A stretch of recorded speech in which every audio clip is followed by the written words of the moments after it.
Welcome to Penrose Learning, where we make understanding easy. You begin by working with slightly damp hair because heatless methods rely on moisture set. It gives shape without damage. Once detangled, section into 4 to 6 quadrants and clip up the top layers so you can focus on the base. Now take 1/2 to 3/4 subsections.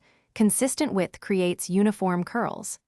As you wrap, keep light tension, enough to smooth the cuticle but not to stretch the hair. This balance is why curls hold and still look natural. Once sections are ready, anchor the mesh or wrap at the roots to create a secure starting point.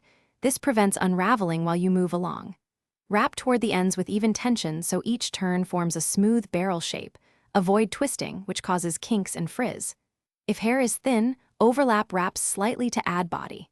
Secure the end with a soft band or mesh tie, then repeat. Make sure to allow at least 6 to 8 hours for a full set. Overnight works best. You finish by gently unwrapping each piece from ends toward the roots so tension releases slowly. This step preserves the curl shape. Once all pieces are free, separate with your fingers or a wide-tooth comb for volume, and apply a few drops of lightweight oil to smooth frizz and add shine. If some curls fall flat, make sure they weren't too wet or wrapped loosely. Rewrap those small sections with slight dampness and let them air dry for 1 to 2 hours to reset the formation.